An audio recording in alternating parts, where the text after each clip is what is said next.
ஹரே ராமா ஹரே கிருஷ்ணா. ராமாயணத்துல சஞ்சீவி மலையோட பங்கு என்ன அப்படின்றது தான் இந்த வீடியோல பார்க்க போறோம். ராமர் இலங்கையில ராவண படையை நோக்கி யுத்தம் பண்ணிட்டு இருக்கும் போது இந்திரஜித் லக்ஷ்மணன் மேல பிரகதினி சக்தி அஸ்திரத்தை பிரயோகிக்கிறாரு. பிரகதினி சக்தி அஸ்திரத்துக்கு இன்னொரு பேரும் இருக்கு, வாசவி சக்தி அஸ்திரம். இந்த அஸ்திரத்தை பிரயோகிச்ச உடனே லக்ஷ்மணன் பாதிக்கப்பட்டு அவரோட சுயநினைவை இழந்துடுறாரு. உடனே சுஷேனர் அப்படின்ற வைத்தியரை கூப்பிட்டு லக்ஷ்மணனை பரிசோதிக்கிறாங்க. சுஷேனன் ராமரை பார்த்து, ராமரே இன்னும் கொஞ்ச நேரத்துல லக்ஷ்மணன் இறந்துருவாரு, லக்ஷ்மணன் உடம்பு பூரா விஷம் பரவிக்கிட்டு இருக்கு, அவரை காப்பாத்துறது ரொம்ப கஷ்டம் அப்படின்னு சொல்றாரு. உடனே ராமர், அது எப்படி காப்பாத்துறது கஷ்டமாகும், ஏதாவது ஒரு வழி இருக்கும், யோசிச்சு சொல்லுங்க அப்படின்னு சொல்றாரு. உடனே சுஷேனர், இல்ல இந்த விஷம் முறியணும் அப்படின்னா கண்டிப்பா நம்மளுக்கு சஞ்சீவி மூலிகை வேணும்.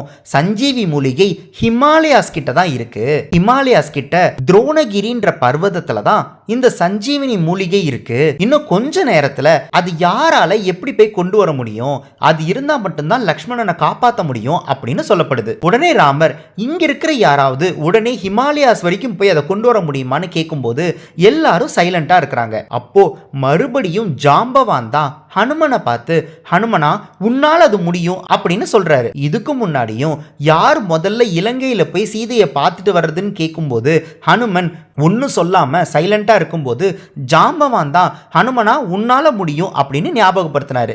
ஏன் மறுபடியும் ஹனுமனுக்கு இதை ஞாபகப்படுத்த வேண்டியிருக்கு அப்படின்றத நீங்க தெரிஞ்சுக்கணும் அப்படின்னா நம்மளோட இசிஜி கார்ட்ஸ்ல ஜாம்பவான் ஸ்கேன் கோட ஸ்கேன் பண்ணி பாருங்க. அதுல ஹனுமன் மேல என்ன சாபம் இருக்கு, ஏன் அவருக்கா அது தோண மாட்டேங்குது அப்படின்றத நீங்க தெரிஞ்சுக்கலாம். ஜாம்பவான் சொல்லி ஹனுமன் சரி நான் போய் கொண்டு வரேன் அப்படின்னு உடனே ஹிமாலயாஸை நோக்கி பறக்கிறாரு. ஹிமாலயாஸ்ல துரோணகிரின்ற பர்வதத்தை போய் சேர்றாரு. அந்த மலையில சஞ்சீவினி மூலிகை எது அப்படின்னு அவரால் கண்டுபிடிக்க முடியல. அதனால அவர் என்ன பண்றாரு அப்படின்னா மொத்த சஞ்சீவி மலையே தூக்கிட்டு வராரு. மொத்த சஞ்சீவி மலையை தூக்கிட்டு வந்து இலங்கையில வச்சு சுஷேனர் கிட்ட இப்போ எந்த மூலிகை வேணுமோ எடுத்து லக்ஷ்மணனை காப்பாத்துங்க அப்படின்னு சொல்றாரு. உடனே சுஷேனர் அந்த மூலிகையை எடுத்து லக்ஷ்மணனோட உயிரை காப்பாத்துறாரு. ஆதிசேஷனோட அவதாரம் தான் லக்ஷ்மணன். அவரோட உயிரையே காப்பாத்தினது சஞ்சீவி மூலிகை தான். அதனாலதான் சஞ்சீவி மலைக்கு நம்மளோட இசிஜி கார்ட்ஸ்ல பாசிட்டிவ் சிம்பிள். இன்னும் நீங்க சஞ்சீவி மலையை பத்தி நிறைய தெரிஞ்சுக்கணும் அப்படின்னா இந்த வீடியோ டிஸ்கிரிப்ஷன்ல இருக்கிற லிங்க் பார்க்க மறந்துடாதீங்க.